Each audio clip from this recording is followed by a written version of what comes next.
You all may be seated. Okay. Miss Jackson? Yes. You brought this case before the court. I did. Okay, what's going on? So James and I split about a couple of years ago, and it's been pretty good. We've been splitting costs for our girl, but her birthday was, she was 8 years old, and we had a great party. I planned it. It's been a lot of time, and it was about $1,500. How, 8 years old? Yes. Well, okay, she really likes, you know, ice skating, so we rented out the ice skating rink, and then Tara Lipinski came and did a little thing for the girls. It was a lot of fun. But anyways, it did cost something, and James just refused to pay it. Whose idea was it? Wait. How much was the birthday party? But $1,500. Whose idea was it to have that expensive birthday party? All right, everyone. This case starts off looking simple. Two parents who had been peacefully co-parenting suddenly end up in court over a birthday party.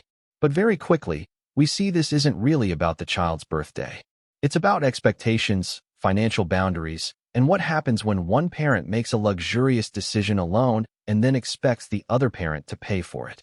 Judge Vonda B is about to peel back every emotional excuse and get straight to the core issue. Who made the decision? And more importantly, who should actually have to pay for it? Well, Tierney brought up the whole inspiration for it. So I just kind of, you know, looked at what past birthday parties we had gone to, kind of the expectation was set at a certain level, and yeah, so I did ask James for certain input, and he did not give that, so I just took that as I have to parent up. So So you want him to pay child support now? Yes, I think this is kind of changing up the dynamics a little bit, that he wouldn't even pay for a little bit of her birthday party. So she's getting into ballet. There's recitals coming up. There are other things coming up, and I'm just nervous that she's gonna see that imbalance in our relationship, and it's gonna cost something. But you're creating the imbalance. This question is the turning point. When the judge asks who came up with the $1,500 ice skating party with a celebrity skater appearance, she's establishing responsibility. In family court, you cannot make a luxury decision alone and then expect financial support afterward. The mother tries to frame it as normal, but the judge is evaluating whether the expense was necessary or self-chosen. This is where the court separates child benefit from parent image. What do you think? Was this a reasonable celebration or a status-driven choice? $1,500 Yeah. for an 8-year-old birthday party? That doesn't sound, it sounds bad when you say it out of the context, but that's normal. No, within the context, that is That is normal. No, it's not normal. Susie had a birthday party that cost $2,000, so So I you're think trying that, to keep up with Susie? Well, I didn't do $2,000. I could have done $2,000, and I think I kept it out of a reasonable cost. She got to meet Tara. Pause. Can you speak some reason to me? I would love to try, Your Honor. I am more than happy to help. When the judge says you're creating the imbalance, she's identifying the real issue in the co-parenting dynamic. The mother is worried that the child will notice differences in lifestyle between households, but she is the one raising the lifestyle expectations. Courts cannot allow one parent to artificially inflate a child's cost of living and then demand the other parent match it.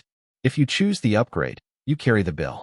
This is where the judge begins setting financial boundaries very clearly. Our daughter celebrate and live her life, but there comes a point where it's just, you know, it's frivolous, it's opulent. I agree. You know, I would have been fine going halfway down the middle of just like paying to have some kids to the skating rink. Did not need Tara Lipinski there. I thought that you were joking when you said that, which is why I didn't respond. I do not joke. And you know how... Excuse me. Last time I checked, I was the judge. So I would like for the two of you to address me. Thank you, Your Honor. Sorry. You're welcome. You did not need Tara there. Tierney really wanted her, though. Yeah, but Tierney is not paying $1,500, is she? And it's absolutely ridiculous that you have the expectation of him to pay that when it was your idea. That is ridiculous. And you came to court today to ask me to do what exactly? I just want in the future. Notice the father's tone. Calm, rational, not dismissive of his daughter's happiness, just firm about practicality. He's not refusing to support the child. He's refusing to support unnecessary spectacle. Family court pays close attention to tone because emotional manipulation often hides behind it's for the child. The father is making a key point. Joy doesn't require luxury. And the judge clearly understands the difference. So the question becomes, was this about the daughter or about appearances? To make sure that there is a balance in our relationship. I'm going to ask you again. What is it that you came to court to ask me to do? I would like him to pay child support.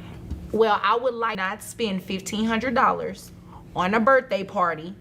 The 9-year-old, when she turns 9, no $1,500. When she turns 10, Thank you. no $1,500. I mean, that is absurd. And then you want him to pay you child support because he did not want to go in with you with this ridiculous amount of money you spent on a birthday party. Here the real motive becomes clear. This wasn't about inequality, concern, or co-parenting dynamics. This was an attempt to reimburse the cost of a decision she made alone. Courts see this often.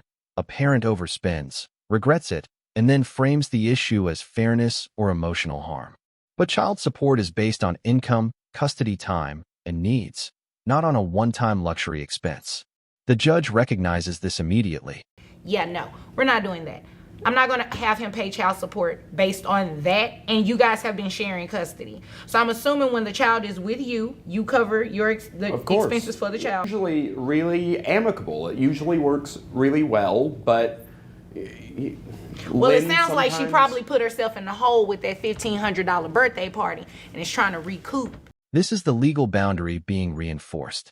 Child support is not awarded because someone didn't go along with an expensive idea. The judge is protecting financial fairness here. If you could force support this way, any parent could unilaterally choose a $5,000 event and legally obligate the other parent to pay half. The court must prevent exactly that kind of financial overreach. The judge is shutting the door hard and fast and correctly. Some of the money from it because you were trying to keep up with Susie paying $2,000, which is absolutely ridiculous. And I'm not going to do it. And I cannot believe you actually filed this in court and asked me to do those grounds. Yeah. I see that there's no weird issue with this thing. Okay. Well, it's just, I'm happy to help. I'm happy to step in and help our daughter pursue her interests. If she wants to do ballet. Ballet makes sense. Ballet is an activity. Right. If she chooses to do ballet in school, I mean, it's an educational activity as well. The judge calling out this Susie's birthday cost $2,000 comparison is powerful. It exposes the social pressure behind the decision. Many parents fall into the trap of trying to match what other families are doing, but the court does not care about social competition. The child does not benefit from financial showmanship. What the court wants to see is stability, practicality, and shared decision-making. This is where the judge turns the moral mirror back on the mother. But I am not going to order anybody pay child support based on a $1,500 birthday party. And you guys share custody. Who pays health insurance? Yeah, I mean, that's the only thing you guys should be doing. Maintain your own individual health insurance, but no, he is not going to pay child support for that reason. Okay. All right. Is there anything further? I don't believe so, Your Honor. Okay. Is there anything further from you? I'm good. Thank you. Okay. Well, I'm glad. If there's nothing further, you both are dismissed. So the final outcome, no child support, no reimbursement, no penalties.